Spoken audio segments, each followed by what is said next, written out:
Hi students, welcome to physics concepts classes. In our last class we discussed about work, kinetic energy and work energy theorem and its problem. Today I am going to explain state the law of conservation of energy, verify it in the case of a freely falling body.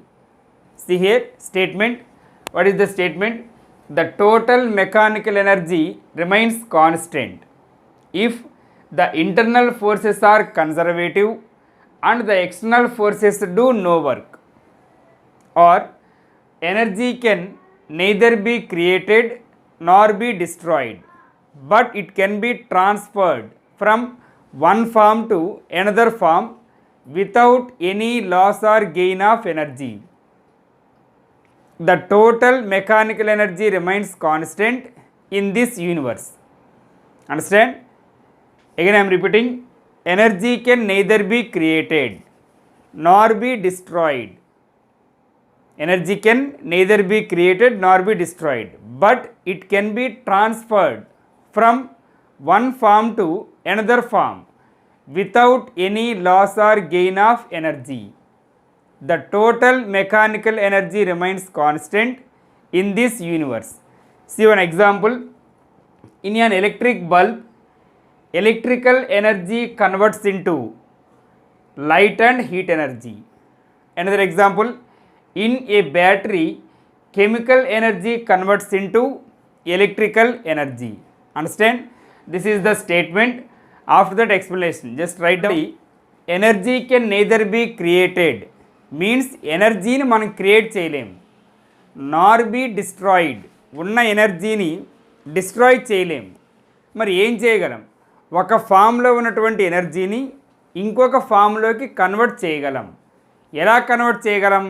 Without any loss or gain of energy. అంటే ఇలా convert చేసేటప్పుడు energy అనేది loss కానీ gain కానీ అవ్వకుండా ఒక ఫామ్లో ఉన్నటువంటి ఎనర్జీని ఇంకొక ఫామ్లో కన్వర్ట్ చేయగలం. అందుకని the total mechanical energy in this universe remains constant. అర్థమైందమ్మా? ఒకసారి చూడండి, ఎగ్జాంపుల్ చెప్పాం. ఎలక్ట్రిక్ బల్బ్, మనం బల్బ్ వాడతాం, స్విచ్ వేసాం, ఏమవుతుంది? Here electrical energy converts into, ఎప్పుడైతే మనం స్విచ్ వేసామో బల్బ్ గ్లో అవుతుందా?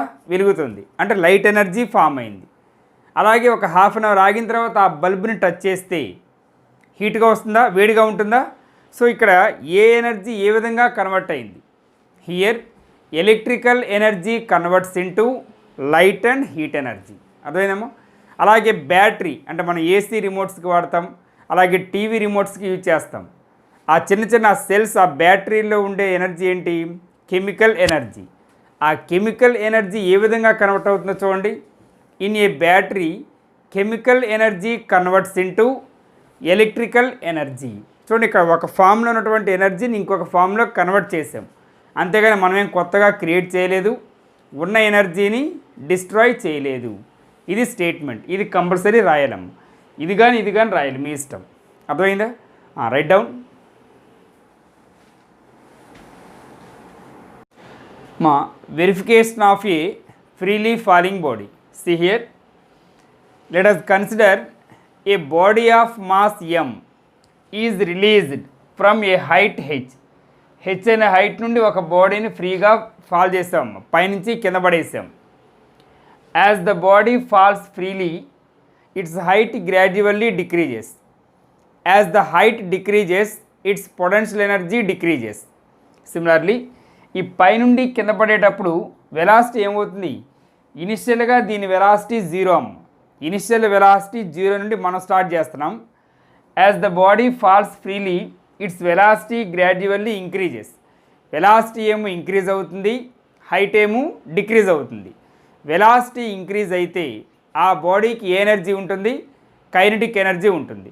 అంటే as the body falls freely its kinetic energy gradually increases and potential energy gradually decreases. అర్థమైందా? హైట్ తగ్గుతుంది కాబట్టి పొటెన్షియల్ ఎనర్జీ తగ్గుతుంది, వెలాసిటీ ఇంక్రీజ్ అవుతుంది కాబట్టి కైనెటిక్ ఎనర్జీ ఇంక్రీజ్ అవుతుంది. టోటల్ ఏ నుండి సి దగ్గరకు ఉన్న హైట్ని హెచ్ అనుకుంటున్నానమ్మా. ఏ నుండి బీకి ట్రావెల్ చేసిన డిస్టెన్స్ ఎక్స్, అయితే ఈ బీసీ ఏమవుతుంది, టోటల్ హైట్లో నుండి ఎక్స్ని సబ్ట్రాక్ట్ చేస్తే అదేనా హైట్, ఇది హెచ్ మైనస్ ఎక్స్. ఓకేనమ్మా. ఇప్పుడు ఫ్రీలీ ఫాలింగ్ బాడీకి ఇనిషియల్ వెలాసిటీ ఎంత, ఇనిషియల్ వెలాసిటీ 0 అమ్మ. ఇది పైనుంచి ఇలా కింద పడుతూ ఉంది. బి దగ్గర వెలాసిటీ మనకు తెలియదు కాబట్టి ఇక్కడ వెలాసిటీని v1 అనుకో. ఎంత వెలాసిటీతో గ్రౌండ్ని టచ్ అవుతుందో కూడా మనకు తెలియదు. సో ఈ వెలాసిటీని v2 అనుకోండి అమ్మ. ఓకేనా. ఇప్పుడు first at the point A B C దగ్గర మనం ఫైండ్ అవుట్ చేయాలి. First at the point A మనం తీసుకున్న స్టోను ఏనే పాయింట్ దగ్గర ఉంది అనుకోండి. ఏనే పాయింట్ దగ్గర ఉన్నప్పుడు ఫస్ట్ మనం ఏమేం చేయాలో చూడండి. ఫస్ట్ పొటెన్షియల్ ఎనర్జీని ఫైండ్ అవుట్ చేయాలి, ఆ తర్వాత కైనెటిక్ ఎనర్జీ, ఈ రెంటిని యాడ్ చేస్తే వచ్చేదే టోటల్ ఎనర్జీ. సో మనం ఏనే పాయింట్ దగ్గర బి దగ్గర సి దగ్గర టోటల్ ఎనర్జీని క్యాలిక్యులేట్ చేయాలి. ఓకేనమ్మా. ఫస్ట్ ఎట్ ద పాయింట్ ఏనే పాయింట్ దగ్గర పొటెన్షియల్ ఎనర్జీకి ఫార్ములా ఏంటి, mghm. m అంటే మనం తీసుకున్న బాడీ యొక్క mass, g means acceleration due to gravity, h means height. h అనే హైట్లో ఉంది కాబట్టి దీన్ని ఏం చేంజ్ చేయకండి. Next kinetic energy. కైనెటిక్ ఎనర్జీకి ఫార్ములా 12mv². ఇది ఒరిజినల్ ఫార్ములా. ఏనే పాయింట్ దగ్గర బాడీకి ఇనిషియల్ వెలాసిటీ ఉంటుందమ్మ, కాబట్టి ఆ v ప్లేస్లో యూని రీప్లేస్ చేసేయండి. 12mu². మొత్తం ఈ పాయింట్ v అంటే ఫైనల్ వెలాసిటీ. ఏనే పాయింట్ దగ్గర బాడీకి ఏ వెలాసిటీ ఉంటుంది, ఇనిషియల్ వెలాసిటీ ఉంటుంది. ఇనిషియల్ వెలాసిటీ ఎంత, 0. సో ఈ u ప్లేస్లో 0 సబ్స్టిట్యూట్ చేస్తే kinetic energy is equals to 0. ఇప్పుడు మనకి పొటెన్షియల్ ఎనర్జీ తెలుసు, కైనెటిక్ ఎనర్జీ కూడా తెలుసు. Therefore the total energy is equals to potential energy plus kinetic energy. ఎంతమ్మా పొటెన్షియల్ ఎనర్జీ అంటే mgh, కైనెటిక్ ఎనర్జీ అంటే 0. Therefore total energy is equals to mgh. Equation 1. ఏం doubt ఉందమ్మా దీంట్లో, అర్థమైనట్లేనా? Next at the point B. ఇప్పుడు మనం తీసుకున్న స్టోను బి అనే పాయింట్ని రీచ్ అయిందమ్మా. అంటే ఎంత డిస్టెన్స్ ట్రావెల్ అయిందో చూడండి. ఇదిగో ఏ నుండి ఇలా ట్రావెల్ అయ్యి బి దగ్గరకు వచ్చింది. ఇప్పుడు మనం తీసుకున్న బాడీ బి అనే పాయింట్ దగ్గర ఉంది అనుకోండి. రైట్. ఫస్ట్ ఎంత డిస్టెన్స్ ట్రావెల్ చేసిందో చెప్పండి. డిస్టెన్స్ ట్రావెల్డ్ ఎంత డిస్టెన్స్ అమ్మా, ఏ నుండి బీకి ఉన్న డిస్టెన్స్ ఎంత, ఇక్కడ నుండి ఇక్కడికి ఎక్స్ అనే డిస్టెన్స్ ట్రావెల్ చేసింది. బి అనే పాయింట్ దగ్గర ఎంత వెలాసిటీ అనుకుంటున్నాం, వెలాసిటీ ఎంతమ్మా, వెలాసిటీ v1 అనుకుంటున్నాం మనకు తెలియదు కాబట్టి. అలాగే ఎంత హైట్లో ఉంది, బి అనే పాయింట్ దగ్గర కొన్న హైట్ ఎంత, హైట్ అంటే ఎక్కడి నుంచి చెక్ చేస్తాం, గ్రౌండ్ నుండి తీసుకోవాలా. హైట్ అంటే పైనుంచి తీసుకుంటామా, గ్రౌండ్ నుండి. సో గ్రౌండ్ నుండి ఎంత హైట్లో ఉందో చెక్ చేయండి. h-x అనే హైట్లో ఉంది, h-x. ఓకేనమ్మా. డిస్టెన్స్ తెలుసు మనకి, వెలాసిటీ హైట్ తెలుసు. సేమ్ ఫస్ట్ పొటెన్షియల్ ఎనర్జీ ఏంటమ్మా ఫార్ములా, mgh. ఇక్కడ హైట్ ఎంత, h-x కదా, సబ్స్టిట్యూట్ చేసేయండి. mg ఆ h ప్లేస్లో h-x సబ్స్టిట్యూట్ చేస్తాం డైరెక్ట్గా. ఏమవుతుంది, mgh మైనస్ mgx. ఏంటిది, పొటెన్షియల్ ఎనర్జీ. కైనెటిక్ ఎనర్జీ తెలుసా, కైనెటిక్ ఎనర్జీ ఫార్ములా ఏంటో చూడండి. బి అనే పాయింట్ దగ్గర కైనెటిక్ ఎనర్జీ ఫార్ములా 12mv². ఈ బి అనే పాయింట్ దగ్గర వెలాసిటీ ఎంత అనుకుంటున్నాం, v1. So 12mv1². ఇప్పుడు కైనెటిక్ ఎనర్జీ మనకి తెలియాలి అంటే ముందు వెలాసిటీ తెలియాలి. ఇప్పుడు ఇక్కడ వెలాసిటీ ఎంతో మనకు తెలియదు. సో ఇది తెలియటం కోసం కైనమాటికల్ ఈక్వేషన్స్లో థర్డ్ ఈక్వేషన్ ఏంటో, third equation from v² minus u² is equals to 2as. ఈ ఫార్ములా నుండి ఇనిషియల్ వెలాసిటీ ఎంతమ్మా, 0 కదా, డయాగ్రామ్లో ఉంది. Initial velocity 0. బి అనే పాయింట్ దగ్గర వెలాసిటీ ఎంత అనుకుంటున్నాం, v1. ఇదే మనకు కావాలి. ఎర్త్ మీదకి ఫాల్ అవుతూ ఉంటే యాక్సలరేషన్ ఎంత, ప్లస్ జీ. ఎర్త్ మీదకి ఫాలో అయితే ప్లస్ అమ్మ, ఎర్త్ నుండి ఆపోజిట్గా మూవ్ అయితే మైనస్. సో ఎర్త్ మీదకి ఫాలో అవుతుంది కాబట్టి ప్లస్ జీ. ఎంత డిస్టెన్స్ ట్రావెల్ చేసింది ఎక్స్. ఓకేనమ్మా, ఈ 4 వాల్యూస్ని ఈక్వేషన్లో సబ్స్టిట్యూట్ చేసేయండి. v1 స్క్వేర్, u అంటే 0, 2 ఇంటూ ఏ అంటే జీ, ఎస్ అంటే ఎక్స్. సో v1 స్క్వేర్ మనకు తెలిసిపోయిందాం. ఇప్పుడు ఈ v1 స్క్వేర్ వాల్యూని తీసుకువెళ్ళి ఆ కైనెటిక్ ఎనర్జీలో సబ్స్టిట్యూట్ చేసేయండి.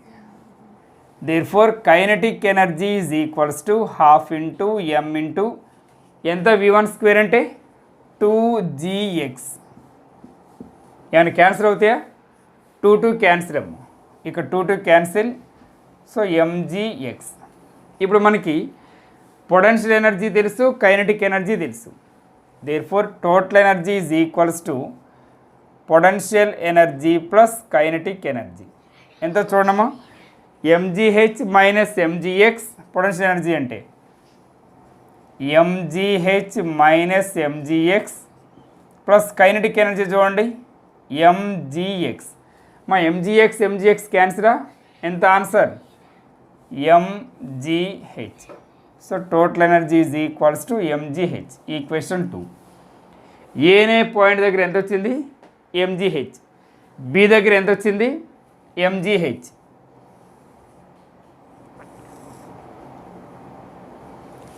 ఓకేనమ్మా, next at the point C. ఇప్పుడు మనం తీసుకున్న స్టోన్ గ్రౌండ్ మీద పడిపోయిందమ్మ, ఇది గ్రౌండ్ అనుకోండి. ఈ సి అనే పాయింట్ని రీచ్ అయింది. ఇక్కడ కూడా same potential energy find out చేయాలి, kinetic energy, total energy. First ఎంత హైట్, సి అంటే గ్రౌండ్ కదమ్మా, గ్రౌండ్ మీద హైట్ ఏమైనా ఉంటుందా? So height equals to 0. Next ఎంత డిస్టెన్స్ ట్రావెల్ చేసింది, ఎంత డిస్టెన్స్, ఏ నుండి సి వరకు ఉన్న డిస్టెన్స్ ఎంత, ఏ నుండి సి వరకు ఉన్న distance is nothing but height అని, అంటే టోటల్ హైట్ ఎంత హెచ్, అంటే హెచ్ అనే డిస్టెన్స్ ట్రావెల్ చేసింది కదా. ఏ నుండి స్టార్ట్ అయ్యి బి దగ్గరికి, బి నుండి సి దగ్గరికి టోటల్ ఎంత డిస్టెన్స్ ట్రావెల్ చేసింది అంటే హెచ్ అనే డిస్టెన్స్ ట్రావెల్ చేసింది. ఇక్కడ వెలాసిటీ ఎంతమ్మా, వెలాసిటీ ఎంత v2. ఓకేనా. ఫస్ట్ పొటెన్షియల్ ఎనర్జీ ఫార్ములా ఏంటి mgh. ఇక్కడ హెచ్ అంటే హైట్ 0 కదా, సో 0 ఇంటూ సంథింగ్ 0, అంటే గ్రౌండ్ మీద ఉన్నప్పుడు పొటెన్షియల్ ఎనర్జీ ఏమీ ఉండదు. నెక్స్ట్ కైనెటిక్ ఎనర్జీకి ఫార్ములా ఏంటమ్మా, half m into v square. But C దగ్గర వెలాసిటీ ఎంత అనుకుంటున్నాం v2, half m v2 square. So ఈ వెలాసిటీ కావాలి, మన కైనెటిక్ ఎనర్జీ తెలియాలి అంటే వెలాసిటీ కావాలి. సేమ్ ఇందాకలాగానే from v square minus u square is equals to 2as. మా డైరెక్ట్ సబ్స్టిట్యూట్ చేసేయండి. వి అంటే ఎంత v2 స్క్వేర్, యూ అంటే 0 కదా, ఇంక రాయట్లేదు.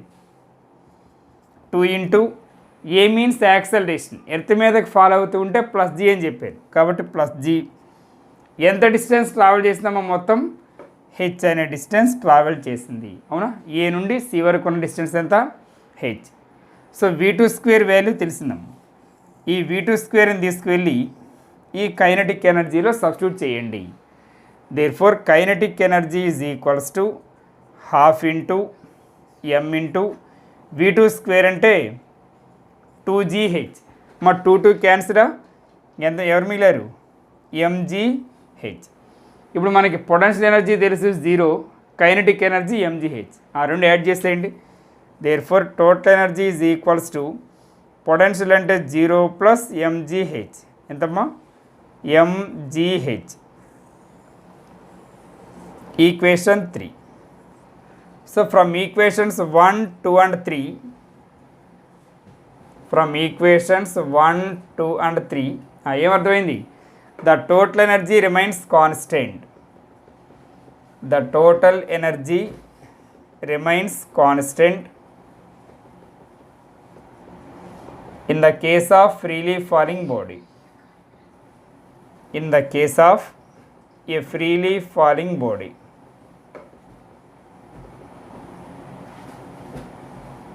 ఇదం సో ఏ అనే పాయింట్ దగ్గర టోటల్ ఎనర్జీ ఎంత, ఎంజీహెచ్. బి దగ్గర ఎంజీహెచ్, సి దగ్గర కూడా ఎంజీహెచ్. సో ఇటువంటి 3 పాయింట్స్ కాదు, మనం 30 పాయింట్స్ తీసుకున్న టోటల్ ఎనర్జీ రిమైన్స్ కాన్స్టెంట్ అనే వస్తుంది. అర్థమైందమ్మా? ఇది వెరిఫికేషన్. దీనికి రిలేటెడ్గా ఒక ప్రాబ్లం ఇస్తారు, ఇది నోట్ చేసుకోండి, ఆ ప్రాబ్లం కూడా చెప్పుకుందాం. Right down.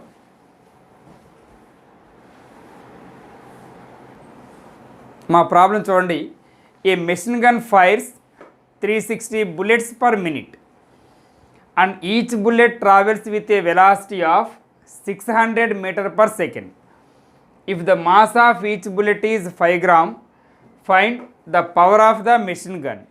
ఒక మెషిన్ గన్ నుంచి బుల్లెట్స్ని ఫైర్ చేసాం. ఒక నిమిషానికి ఎన్ని బుల్లెట్స్ వెళ్తున్నాయి? 360 bullets వెళ్తూ ఉన్నాయమ్మా. చూడండి వాళ్ళు ఇచ్చిన డేటా, దీని ప్రూఫ్.